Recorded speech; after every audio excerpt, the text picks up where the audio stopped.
The RewindSports60.com.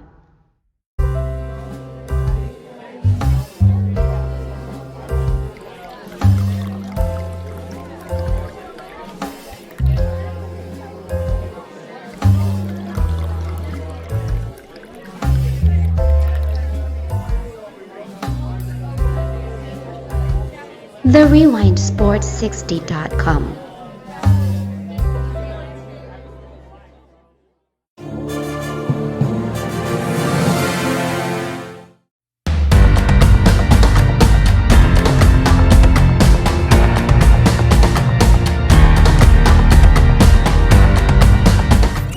The Rewind Sports 60. From the city of big shoulders, the jewel of the Midwest, comes a sports show that's one of a kind. From iconic players to iconic stadiums to iconic teams, this is my kind of town. Chicago! And the Rewind Sports 60 is my kind of show. From Air Jordan to Sweetness to Papa Bear Hallis, this city works hard, but plays even harder. Danny Carlino and Jerry Riles bring you the Rewind Sports 60. Live. The Rewind Sports 60 starts now. Welcome, everybody, to the Rewind Sports 60, the fastest hour of sports. We are live at our studios at WCPT, 8:20 a.m., and we're also streaming on Facebook, the Rewind Sports 60, so definitely tune in. Guys, what an amazing week. We have our situation with COVID-19, obviously, and everything that stems from that, but we still have a ton of sports news, a ton of things to talk about with sports, and my esteemed panel, we've got to get right to it, guys, and really dive into this sports conversation today. Excited for you guys to join us, and definitely give us a call, 773-763-9278, to join in to this wonderful sports conversation. I want to start with my co-host, Jerry Riles. How are you, Jerry? Rocking and rolling, doing fantastic. How are you? I'm phenomenal. I am phenomenal. Keeping safe, making sure that we're still following all of the quarantine rules, but still looking forward to the summer and more sports news. Oh, yeah. Absolutely. And then our favorite, the marvelous one, Dan Marver. How are you, Dan? I'm doing great. Good to see you. I'm getting excited about live sports. NASCAR today, Korean baseball. When you talk about diving, we'd be able to swim in the street today. Absolutely. Let's dive right in. Let's go. And you got your Cubs hat on, so you feeling the baseball? Yeah, well, that's because I haven't had a haircut in 3 months. Well, we can't even tell, so good to go.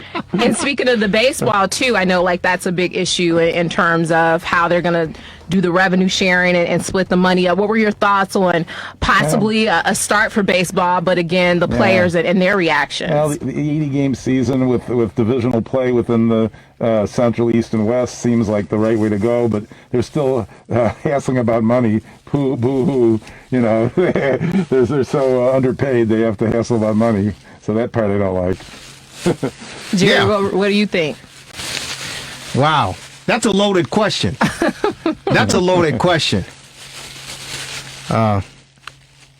One side of me says, hey, you know what? You got to ride this thing out as far as the pandemic is concerned because of the severity of it regarding that. But I also understand the other side where, everyone's got cabin fever, whether you're a multi-million-dollar ball player or athlete or a billionaire, or if you're, one of the frontline workers, or, you work in a hot dog stand or wherever the case may be, people have cabin fever. Yes. And we want to get back to normal as much as we possibly can. So I see it from both angles and both sides. But I think you just need to it's better to be safe now than to be sorry later. Mm-hmm. But as far as the business side is concerned, if they can figure out ways, and I understand, Lauren, what are they're coming up with 10,000 tests per week for the athletes upon their return. The baseball players that can't use the showers.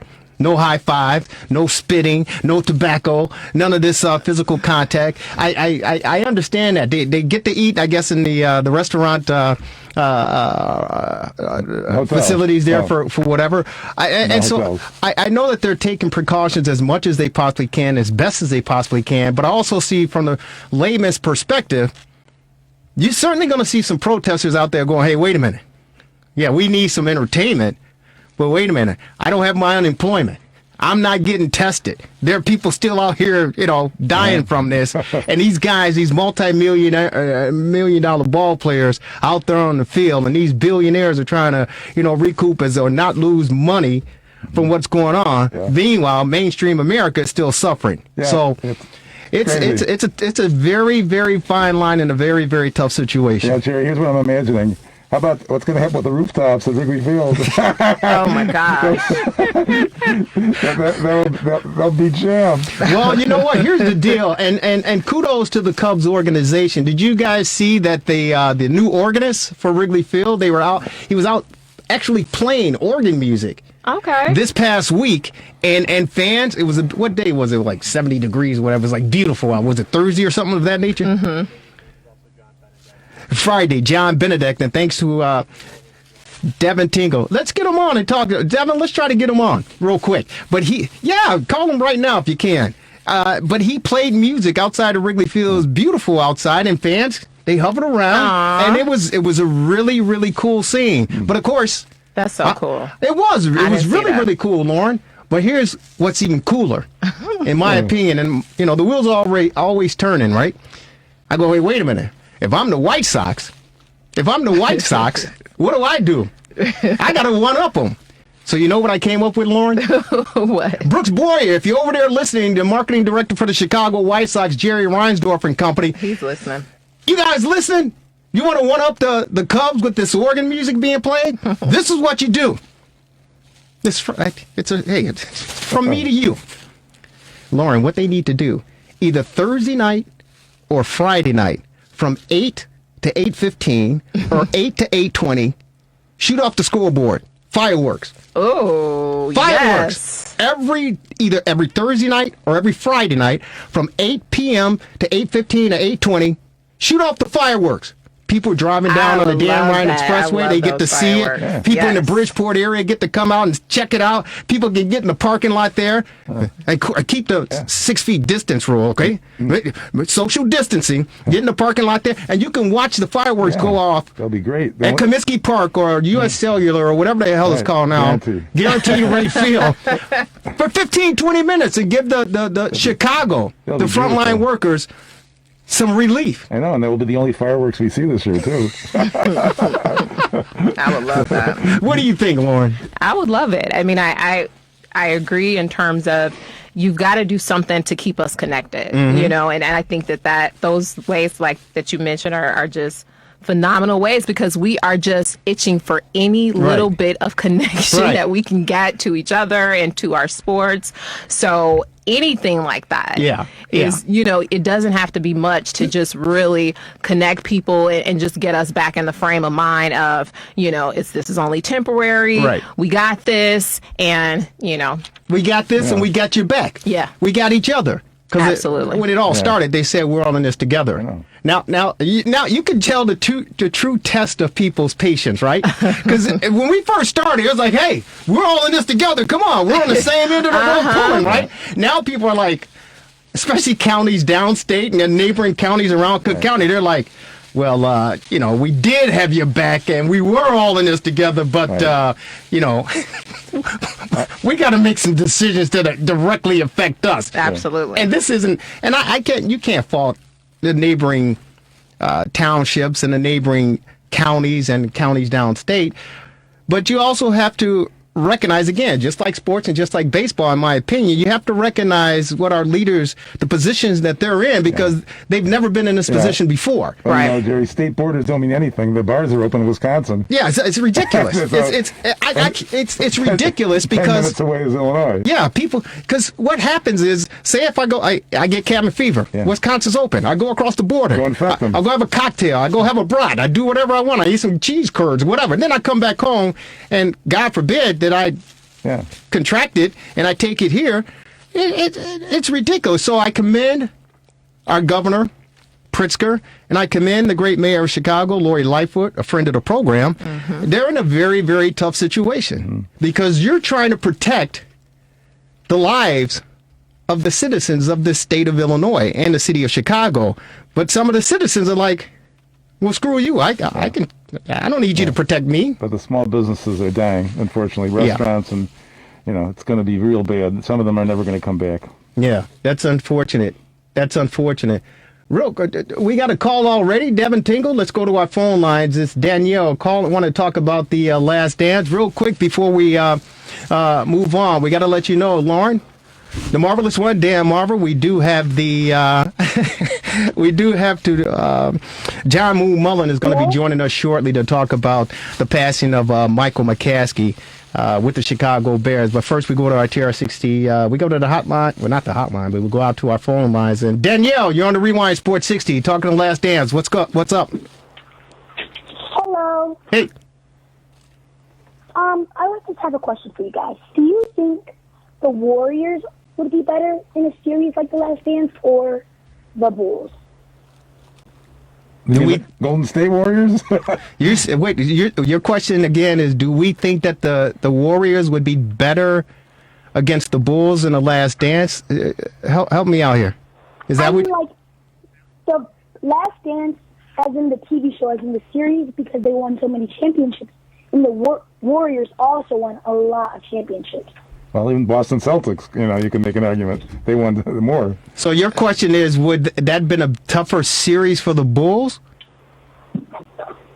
Maybe the TV series about them. Like a show, like The Last Dance for the Warriors. Oh, a docu-series for the Golden State Warriors. Would that be as appealing? Here's the deal. It's just my opinion. You guys, Lauren and Marvelous, you can jump in. I don't think that anything else coming after the Bulls, Michael Jordan Last Dance, I don't think it'll measure up one bit. They got one of Kobe Bryant coming up in a few weeks about a docu-series regarding his last season with the Los Angeles Lakers. There's nothing else that comes after this that will measure up. Michael Jordan, whatever category you want to put him in, whatever one you want to put him in. You want to put Michael Jordan in the hot dog eating contest. You want to put him in the pie throwing contest. You want to put him in the axe throwing contest. You want to put him in a triathlon. Whatever category you want to submit Michael Jordan in. Anyone else that comes in that category, they're on the second tier. That's just my opinion, Lauren. And they produce that thing so well. Yeah. I mean, oh my gosh, they're going to win some awards, and I mean, what can come after that could compare? And you don't have the characters like a Rodman, and you don't have the Jackson deal with him not coming back, and the villain, Krause, and so you got all the aspects of a real interesting story that Golden State doesn't quite have, unfortunately. Right. Anything else, Danielle, before we let you go? No. Well, thank you so much for taking your time to keep listening to the Rewind Sports 60 on WCPT 820 AM right here in the beautiful city of Chicago. Lauren, you want to go out to our TR60 hotline? I think our first guest is ready. Absolutely. So welcome to the Rewind Sports. We have John Mullin on the line. So glad to have you on. Definitely want to get your intake and insight on the Bears, and specifically, we all know this week, unfortunately, Bears legend Mike McCaskey, 76 years old, passed away too after a lengthy battle with cancer. So eager to talk to you, John, and definitely want to get your insight on the entire situation with the Bears and also with the legend passing away. How are you? Well, how are any of us doing these days, right? Absolutely. The weather and the virus and whatever. Overall good. I mean, like I said, I'm vertical and some of my checks even clear, so I have nothing to complain about. Absolutely. Hey, Moon, it's great to hear you, brother, and you're a warrior. There's no question about it, and it's just simply not enough time for us to pick your brain on so many different topics and so many different areas regarding not only, local Chicago sports, from the high school ranks to the professional ranks, but across, this beautiful country that we live in. But, of course, we've invited you on, and I know you've been doing your media rounds, but we just want to reflect on the life of Michael McCaskey. Some people may call him a true pioneer. Some people may say he was somewhat of a villain, similar to Jerry Riles with the Chicago Bulls. But whatever the case may be, he was definitely a major part in the Bears organization, obviously a family member, a grandson of the great Papa Bear Halas. But what are your thoughts and reflections on Michael McCaskey, who passed away at the age of 76? You know, guys, it's my first reaction, frankly, was sadness. And for different reasons. I mean, I can't imagine just, kind of jumping around. Virginia McCaskey, who I heard is, this has hit her very hard. We're not supposed to bury our kids. Mm-hmm. So there's a sadness in that for me. And you're right. Michael's a complicated, complex guy who was basically took the Bears. Again, your great comparison to Krause. Anybody that fires Mike Ditka is not going to be beloved in Chicago. Right. But, think about something. He really was in charge. He was running the Bears, obviously going back after Halas died. So through the 80s, he really didn't have much of a hand in putting the 85 team together. That was Finks and ultimately Venisi after that. But he also had to run this team through the beginnings of free agency. And I think people don't remember how tumultuous that was. It meant hiring new staff. It meant kind of a brave new world. And I was in his office the night before he fired Dick, and he just wanted to explain some things. And he was concerned, quite honestly, that Dick, with Mike's bombast and everything, that it was going to be hard to get people to come to Chicago. Kind of like we've maybe seen with the Bulls. If Michael doesn't recruit and Derrick Rose doesn't recruit, and it's there are reasons why players don't come. So Michael was honestly afraid, they wouldn't want to play for Ditka. But again, it's hard to assess him because I know just sort of some things personally. I was a couple of years behind him at Notre Dame High School up in Niles. But guys, I'm just sort of the lasting impression I have of him. There was a kindness to Michael, and you can vilify him for the McGinnis thing, or vilify him for not getting a better stadium deal, or whatever, firing Ditka. But there was a kindness and a philanthropy. I remember once there was something I'd gotten wind of, something that the McCaskeys were doing, the Bears were doing. Might have even been Bears Care around the Piccolo, and they were leaders in why testicular cancer is not fatal anymore. It is. I mean, it can be, but. My point is, I went to Michael at an event. I just learned about this. I said, "Hey, Michael, listen, by the way, can I borrow you for a second just to talk about this thing that they were doing?" And he kind of said, "Moon." I said, "Oh, that's very nice, but we'd really like to. That kind of stuff we kind of keep to ourselves." Mm-hmm. And I had so much respect for that. They weren't looking at being puffy chested about stuff, and so the kind of impressions I have are kind of personal like that. Like there was a lot to him that you didn't know. Maybe not the best executive for the tumult of free agency, but I think a much better man than a lot of people realize as a person. And that's very well said. John Mullin, NBC Sports Chicago, joining us on our TRS60 hotline, talking about the legacy of Michael McCaskey, who just passed away, a product of the Chicago Bears, the family.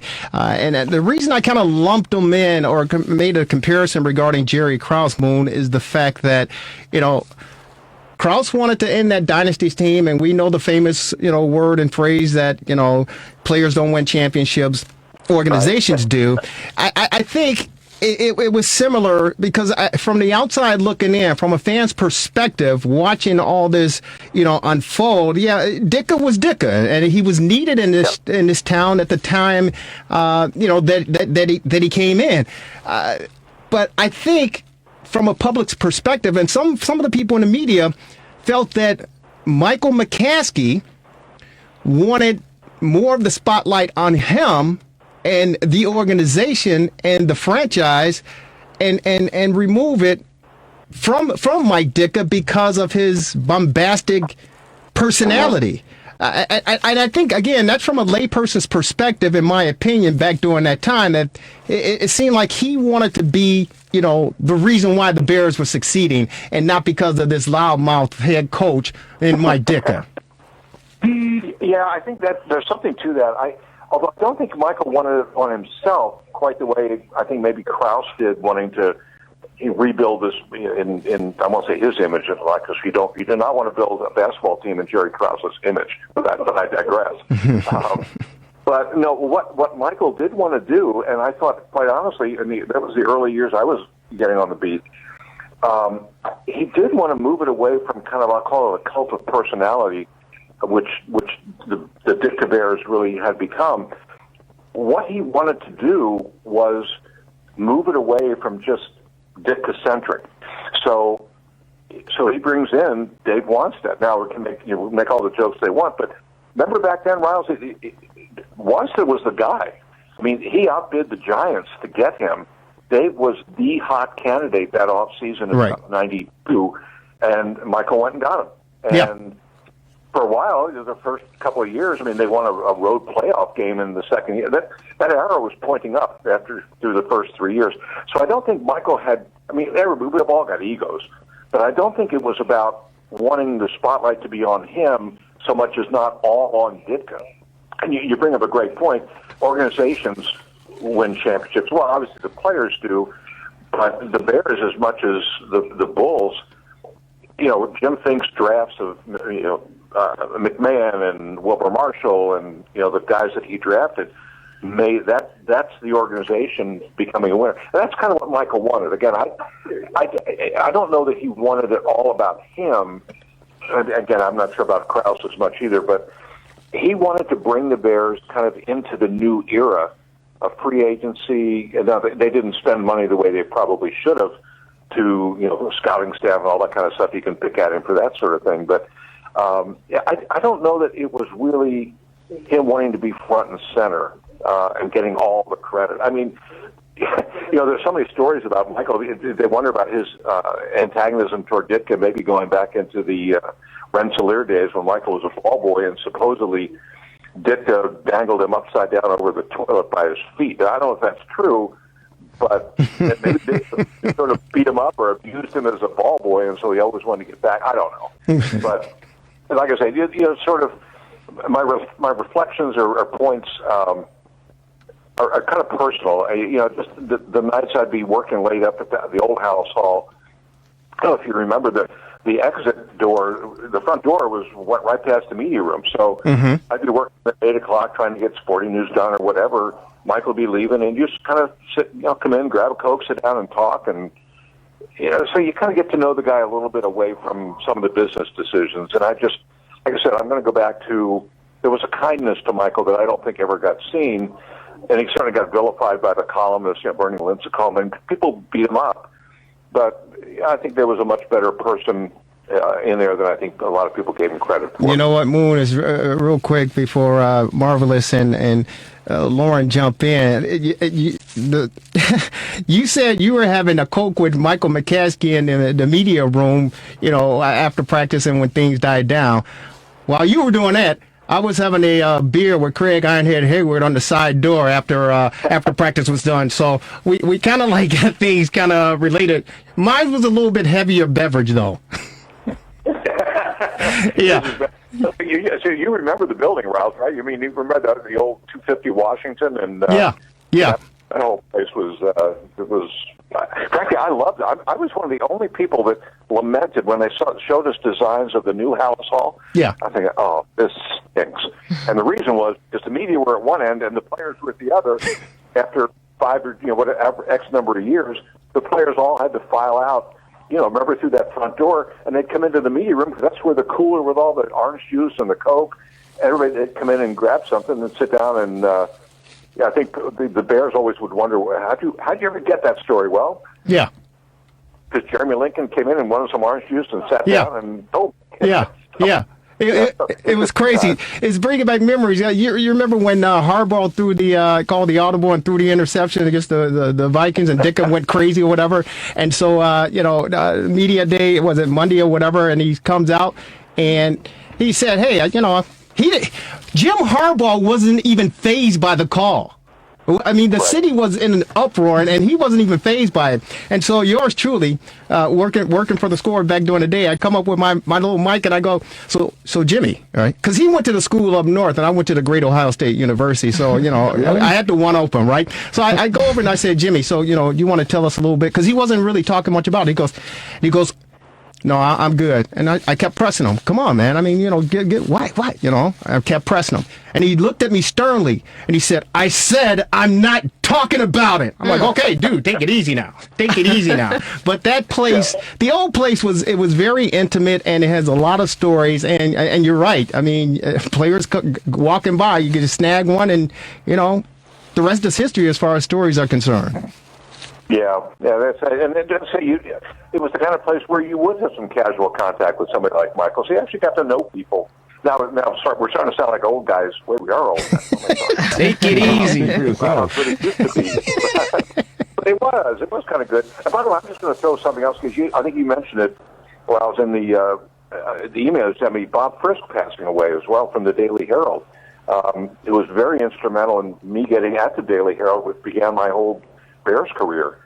So a lot of sadness at some good people passing on. So that's just jumping back to, sorry to interrupt, that Audible situation. Remember, I said earlier about Michael was really worried about would guys really actually want to play for a guy that was that bombastic. That the Audible call was one of those things.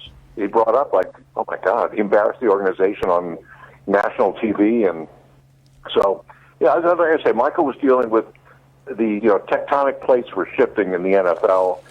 He happened to be. I'm not sure, you couldn't really say he was a phenomenal executive, but he was overseeing the Bears when they were he was trying to transition them out of the Ditka era, become more 21st century whatever. And it wasn't easy, because Ditka, the love of Ditka. Anybody that, same with Krause, like I said. Krause and Michael get blamed for breaking up greatness, certainly in the minds of Chicago. Hey, Moon, this is Dan Marver here in the studio. How you doing? Hey. Good. Good. The sad part is with today's climate, I don't know that Virginia is going to get to bury your son. It's really unfortunate, that things the way things are. But of course, it was cancer that got him, not the COVID. But if I can, I wanted to switch a little bit and see what you think about the current Bears situation, if you have a moment. Or two. Wow. Or six. Yeah, I mean, frankly, I think the Bears, my own just general takeaway is they would love Mitch Trubisky to win that job and upset everybody and actually have a future as the Bears franchise quarterback. And I don't know if that's going to happen, but it's every day there'll be a quarterback watch when and if training camp actually starts. I think that how that situation plays out will affect the Bears far beyond just this one season. I'm not sure Nick Foles is a franchise quarterback. I mean, this is the third time he's been signed with a real chance to become the starter, and the first two didn't work out very well at all. So I don't know that they've got the answer, but I'm intrigued. That I think Matt Nagy's in a win-win situation. If he develops Trubisky, well, then he's a made man for developing a young talent. And if he wins with Nick Foles, he's also a made man because that was his guy. Yeah. So Nick will always have the Super Bowl MVP. So that's how the Bears are going to go. Frankly, it's the defense is going to be what it's always been. And once again, the off season is about let's find a quarterback. Absolutely. And John, speaking a bit about two things we were talking about a lot this week in sports. One of them was the new NFL minority hiring. And Lovie Smith, former Bears coach, he tweeted in regards to Michael McCaskey, RIP Michael McCaskey, 5 years before I became the head coach of the Bears, I attended an NFL symposium to help minority assistants become head coaches. I was blessed to randomly sit at the table as Michael. He goes on to say, after I got back home, I wrote him a letter and thanked him for his words of wisdom. 5 years later, he offered me the head coach job of the Bears. And after I got to Chicago, Michael showed me the same letter and talked about the conversations that we had from the symposium. So I just wanted to get your thoughts when you heard that tweet, and then kind of tying it into the NFL's new minority hiring idea. Really speaks to the pioneers that really facilitated some of those minority relationships. What did you think when you heard and saw that tweet regarding Lovie? Yeah, I think that, again, goes back to some of the character. I mean, there were sides to him that nobody really saw. And the interesting thing, too, is the Bears have been criticized, as many organizations have and should be, for not hiring minority or gender issues or whatever. But Michael, the Bears hired Lovie Smith. I mean, that was Michael hire, ultimately. I'm not sure. It's one of those issues, to be honest with you. I don't understand what the problem is. Why? Why? No, excuse me. I should say I do understand the problem with the hiring practices. I don't understand why. If you meet somebody like Lovie or Tony Dungy, I'm like, why is race an issue? Good grief! Can you just walk in the room with people like that, and that guy, that one, those guys. Right. That's for a head coach. To be honest with you, I'm sputtering, as you can tell, that it's an issue. I mean, because there's so many good coaches like a Lovie Smith, even like a Romeo Crennel. They may not have had the bombastic success you'd like, but I don't understand why race is an issue. It shouldn't be, and maybe give Michael some credit that he hired Lovie Smith. And that was a great hire. Moon, you do give him credit, but what a lot of Bear fans and a lot of Bear fans of color are scratching their heads, and I know coaches around the league Lovie Smith got fired with a 10-6 record. I know. Hang on and think about this. Lovie Smith had a 10-6 record and got fired. And we see the success that the organization, the franchise has had since he's like that's mind-boggling that this guy had a 10-6 record and got fired. Yeah, and then didn't even go on to continue to stay in the league that long afterwards. Well, Tampa. And then they fired him unjust. I felt it was unjust the way they did him. So it is. Go ahead, Moon. And that quite honestly, just to delve back into that real quickly, that was the Phil Emery regime, and that was a whole lot of weird going on with that bunch. Yeah. Which didn't last, and I believe that was under George. Had George taken over as chairman at that point from Michael? I think it might have been. It was 2011 is when he left. Yeah. Yeah, well, it was. It wasn't even Michael. I'm not sure Michael would have fired. I mean, in fact, doesn't 10-6 sound pretty good right now? Love it. For next year, if you said you told the Bears they could have 10-6, I think Matt Nagy would take that right now. Absolutely. We all would take that, Moon. Real quick, and we appreciate your time on this Sunday, man. I hope you're staying dry inside because it's been raining for sure.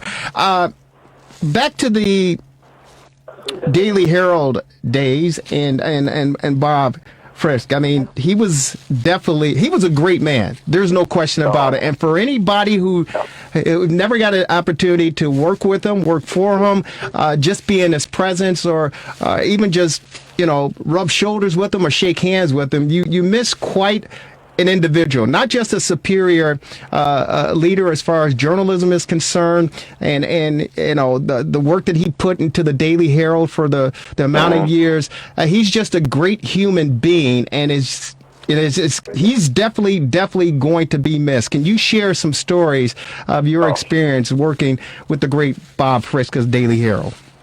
Yeah, it's just nothing but love for that guy. I was working at the Chicago Mercantile Exchange and wanted to kind of do some sports stuff. So went out to the Herald, knew Bert Constable, the columnist out there. So in talking with Bob, I started out covering as a stringer while I was working at the Merc, girls tennis, then girls gymnastics, and then boys tennis. And then eventually went to work for them full time. But I'll tell you what, this is an absolute thing. Bob, I can't remember the other. It might have been George Hallis, who was not that George Hallis, but it was a stringer. We're working late one Friday night in the office, banging out something for Saturday's paper, and Bob comes around and says to me, hey, how did, I can't forget the kid's name in girls tennis, like, hey, how did Susie Smith do the other day? Some third singles player for some school, which high school it was. But after Bob, the point was, after I left, and he asked George something about one of his players, too. And I said to George after Bob had walked away, I said, Bob makes you feel like yours is the one beat that he really pays attention to. He made everybody feel special. There was no, it wasn't, again, talking about no ego, and just a genuinely nice guy who looked at kids' sports the right way. And I think it had a huge hand in building the Daily Herald. I said once to him, Bob looked at high school sports, which was a bedrock of the Daily Herald, those building times, as a way to kind of grow your next generation of readers. I mean, don't we kind of all read the paper? As adults, we kind of read the paper we grew up reading as kids, whether it's the Trib, the Sun-Times, or in my case, the Pittsburgh Press or whatever. So Bob had the vision to say, kids are going to want to grab the paper, grab the sports section, and see if their name's in the results or whatever. So he understood the big picture as well as every little kid. You went to a game with Bob, or he'd show up at a game. Oh my goodness, you thought the president walked in. And I think Bob is even in as a journalist, as a newspaper editor. I believe he's in the Illinois High School Hall of Fame, which tells you a lot about him. And just again, the kind of person he was just made you feel special. Made you want to do a good job. He took these kids seriously, and I just can't say enough good about the kind of man he was as well. And you could just see it in the way people responded to him. Yeah, and you can definitely see it in the success of the Daily Herald, the sports section from way back when all the way up until today. Even though the newspaper industry is suffering, with all this social media stuff that's going on. Those are the true journalists, and those are the true writers and the storytellers. And he certainly will have made a great contribution toward it, and he certainly will be missed here in the Chicagoland area and around the country for his superior work. Hey, you keep up the good work. How you doing, man? You hanging in there? You doing okay? Yeah, I got a little bit of a health issue I'm fighting, but other than that, I've had a lot of blessed years talking to guys like you guys, and I got paid to watch football for 30 years. What have I got to complain about? Come on. Hey, dude, listen. I love you. You are a true human, a true man, and you're just a true person. I wish more people were like you. You're just a great guy at heart, and I love you. That's a scary thought. You do superior work as well, and thank you for all the work that you've done and contributed to, our enjoyment over the years following this Bears team and covering sports here in the Chicagoland area. But if there's anything you need, brother, definitely don't hesitate to reach out, and we're right there for you, whatever you may need. Mullin, you're the best, brother. Love you. Love you guys too. Be well. Thank you. Good man. Take care. John Mullin on our TRS60 hotline, joining us on the Rewind Sports 60 WCPT 820 AM. Yours truly, Jerry Riles, the marvelous one, Dan Marver, and of course Lauren Cox. He's just a good man, and it's just unfortunate, Lauren, that it's a part of life, right? Yeah, you live your life, but sooner or later it's got to come to an end. We got to reflect a little bit on the great life and career of Phyllis George, who just passed away. What was she? I think she's 70. 70 years of age, and she just passed away. I remember I was a little tyke, and you turn on CBS and you see Phyllis George, and you're like, wow, because there weren't a lot of women in sports, definitely back during that time. Yeah. Doing any sports reporting on television and nationally. She was definitely that individual. Locally, it was Jeannie Morris on Channel 2 doing sports at night. So our condolences and prayers go out to not only Phyllis George and her family, but the McCaskey family. Bob Watson, the Major League Baseball phenomenon back in the day, he passed away. Who else? There were Lauren, it's a lot. Yeah, but your reflection on Phyllis George and what it means to you on a personal level because of the breakthrough that she was a pioneer. Absolutely. And over the years, many women have followed her path and have had a success in sports broadcasting, whether it's in the studio on the sideline. Sure, absolutely. And she was the first female co-anchor of the NFL Today, as you spoke of. And she was also Miss America in 1971. And she really paved the way for other women sportscasters like myself. Absolutely. They say what you got from her was that added character and charm. And like I do to the Rewind Sports. There you go. And she was able to really put interview subjects at ease. Mm-hmm. And that's kind of what, she was known for and what she really brought to people's homes and when they normally wouldn't expect to see a woman in that position, unfortunately. Mm-hmm. And so, just hearing about her passing away really spoke to the people who came before us and really kind of paved the way and really allowed us, specifically myself, to be here today. So a pioneer and, just bringing herself. Like she brought her full self to television and into that show, and just doing that opened the doors for so many others. Yeah, it's interesting, Marvelous, and you can reflect on it, but it was, I was a little tight back then, and it was just a breath of fresh air. I also remember Irv Cross with the hair, right? We were wondering, what's wrong with this brother's hairdo, man? He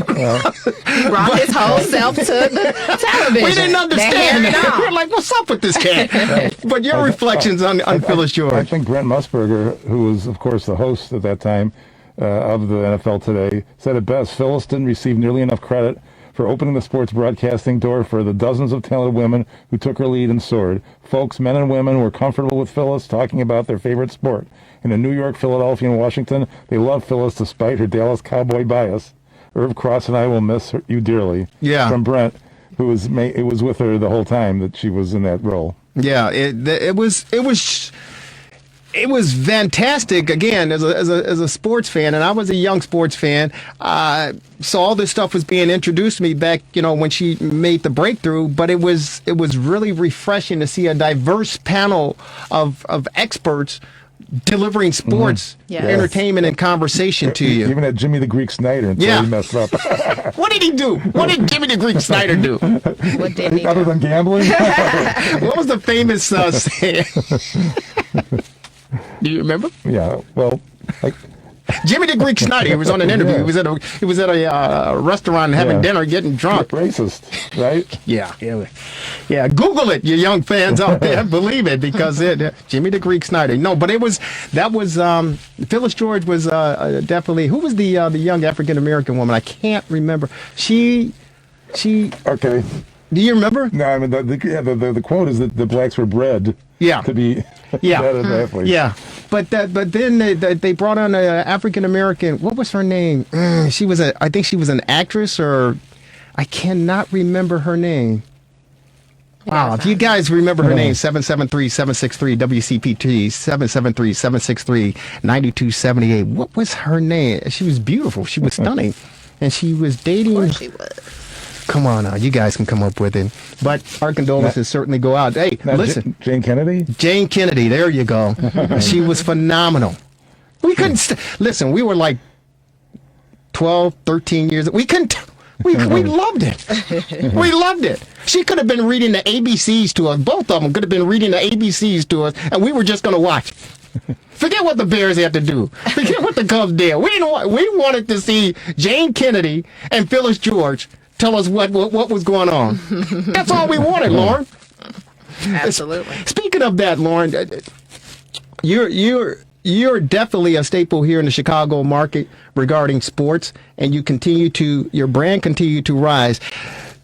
How do you feel about the industry and the way it's perceived with women? Because more women are making an impact in sports, not only locally but nationally. But as I just joked about, a lot of guys will turn on the television and they will watch sports. Mm-hmm. Hence, that's why you have a lot of sideline reporters and in my opinion, and some, women behind the desk, is because guys, they just want to see some hot women. Yes. They want to watch their sports. Mm-hmm. They want to eat their hot dogs. They want to chomp on their popcorn, and they want to drink down a cold beer, and then they want to watch a beautiful woman. Yes. What do you think about that? Well, I mean, it's just facts. I mean, that's just what's so. Like, I would be ridiculous to sit up here and act like, no, Is that what you don't want? think about it like that. Like, no, but how does it make you feel when you hear that? I think that that's a natural, true, authentic thing that happens.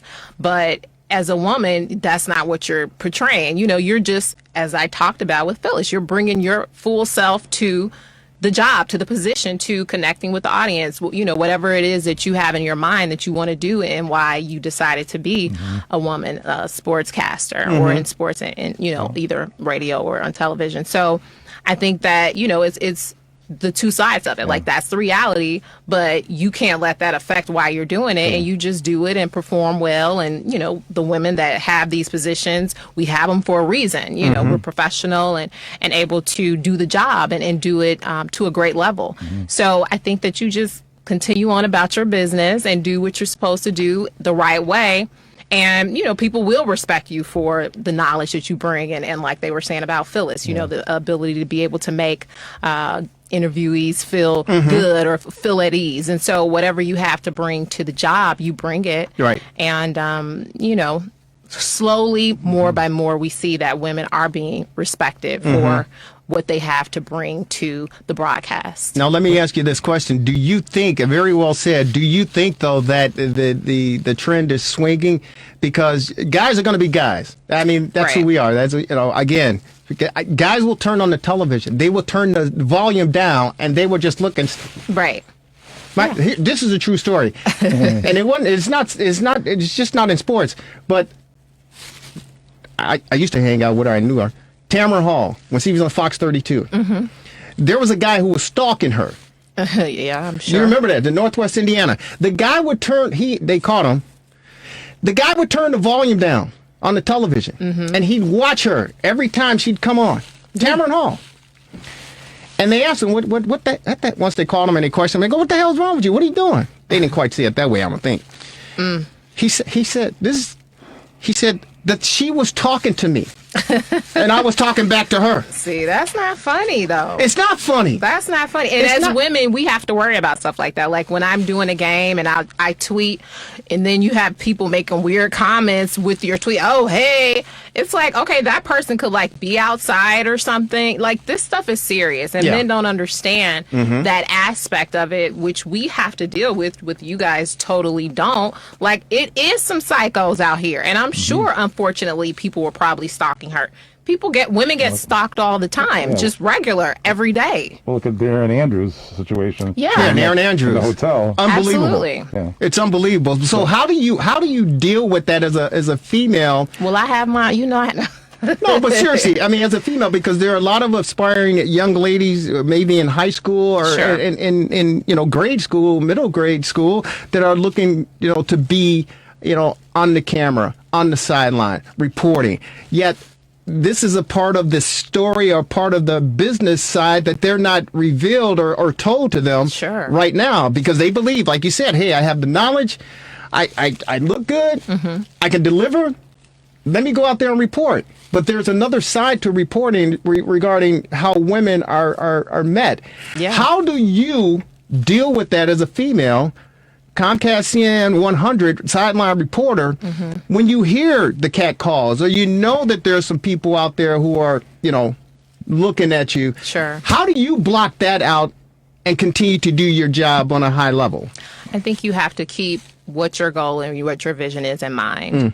And mine is just, about connecting with the viewers. And so just making sure that I'm doing that with excellence and keeping that in my mind, and also being aware. Like, you do have to be aware of those things. I am very aware of, people in terms of, possibly, stalking or things like that. Like, you have to be aware of it. And also, too, just making sure that, everybody's going to have an opinion. People are, women, what do you know about sport?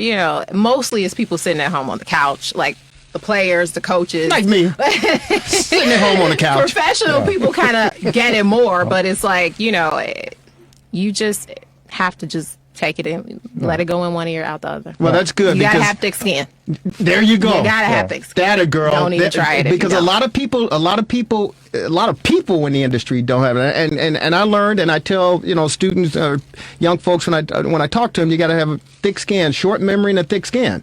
Because you're right, everyone has an opinion, and people are going to come after you. There's no question about it. Right. But you got to have that short memory and that thick skin. God bless you. Keep doing what you're doing, and you Y'all are part can't of the stop Rewind me. Sports 6. Real quick before we get here. I was going to quickly say that I think the Phyllis George paved the way, but there was still obviously ratings is everything. I'm remember Fox Sports with the weather girl Jill Barbary. I remember her. Pandering to the male libido. She was good though. I liked her. She was cute. So everybody got to be cute. Marvelous. I think they all are. Listen, you know who the number one rated news person here in Chicago is right now? The number one rated news person. You could take sports, you could take news, you could take weather. The number one news rated person in Chicago right now? Tell me. Monday through Friday. Right now. Ooh. Cheryl Scott of Channel 7. The weather girl. Weather girl. Why? Why? Because of Lola. The dog. Have you seen the dog? No. Lola. Oh my God. People, listen. Because everybody's staying at home, right? They got their, Lou Canella's on Fox 32 was on with us and said, hey, they put a studio in the house for him because of all this COVID, right?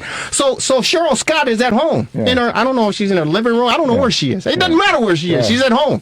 She looks fantastic. Yeah. The first time they went to her at home. The dog. It's a beagle, I think. The dog was in a chair right behind her, right? And everybody did exactly that, Lauren. They're like, oh, right? And she's doing the weather, doing all this. Well, she's an attractive woman in the first place, but she's doing all this, right? She's doing, hey, pointing over there. There's a cold front coming in here, a downside over here. Hey, what up? Right, she's doing all that. Yeah. Everybody's paying attention to the dog. She gets rid of the dog the next day. Yeah. The phones blew up at Channel 7. They blew up. Really? Where's Lola? Where's the dog? Yeah. They brought the dog back. I bet they did. So she's got Tom Skilling beat, huh? Tom Skilling.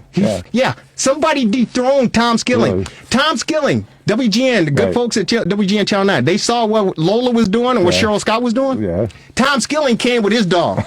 A white poodle or something. He came with his dog. It only lasted one day. Okay. Cheryl Scott is the queen of television here in Chicago today. Because of Lola. Her name was Lola. She was a showgirl. Yeah, she's a show dog. Hey, before we get out of here, it's The Last Dance. It's the last weekend, episodes 9 and 10. In a nutshell, Lauren, what are you looking for? Well, I want to reflect on last week, first of all. Those last two episodes were just phenomenal. I don't see how they're going to top them with these last two.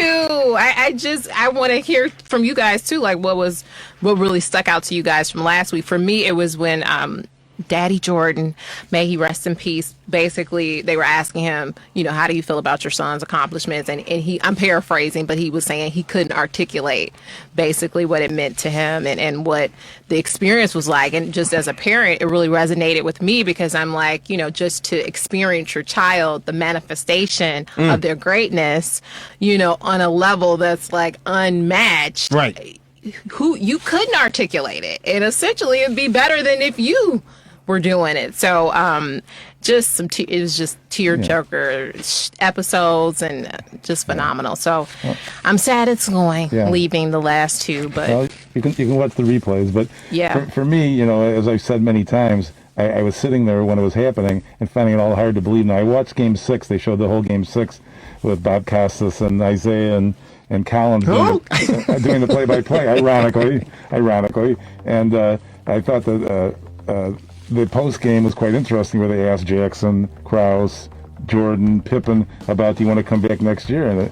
And Jackson obviously said, I'm not going to answer that. But the others, it still seemed like it was possible. And they lured me into the false sense that it was still possible. I'm still mad.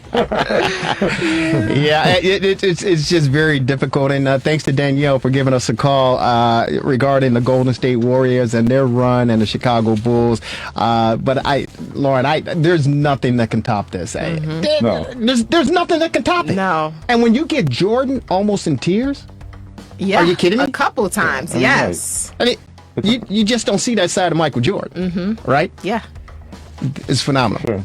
You got it. It's phenomenal. Last Dance. Hey, we'd like to thank John Mullin of NBC Sports Chicago, covering the Chicago Bears, joining us on our TRS60 hotline to talk about the passing of Michael McCaskey. Thank you so very much, John, for taking some time out. Lauren Cox, you're the goods, girl. Thank you so much. Stay safe. Thank you. Y'all good? Thank you. Marvelous. Baseball is in the air.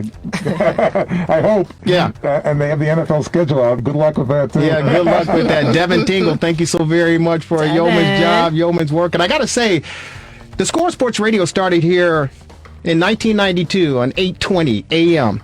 And one reason for the success, there are many reasons for the success of the Score Sports Radio that you see and hear today, is the fact that one Michael McCaskey was on, and with the Monsters, Dan Jiggins and Mike North, way back in the day, and it was quite some good radio listening when those two shared some conversation with Michael McCaskey, and that kind of sounded the board as far as it started the reign for the Rewind Sports 60, the Score Sports Radio 670. But it started at 8:20. That kind of catapulted the station to another level, of course, with Mike Ditka.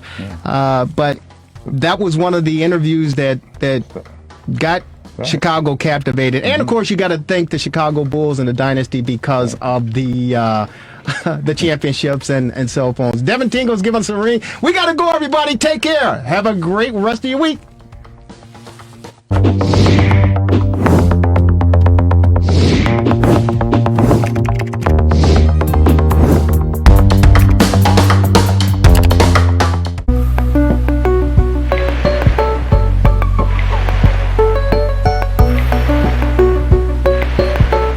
The RewindSports60.com. Relax. Reset. Rejuvenate.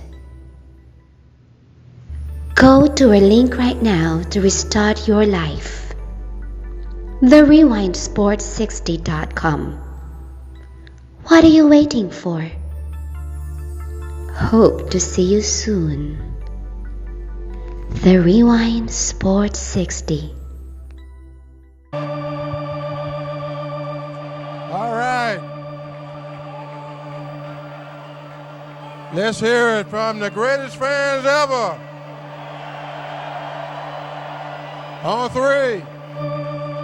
1, 2, 3. Take me out to the ball game. Take me out to the crowd. Buy me some peanuts and Cracker Jacks. I don't care if I ever get back for its root. Root for the Cubbies. If they don't win, it's a shame. For it's 1, 2, 3 strikes, you're out at the old ball game. Hey, let's get some runs. Thank you.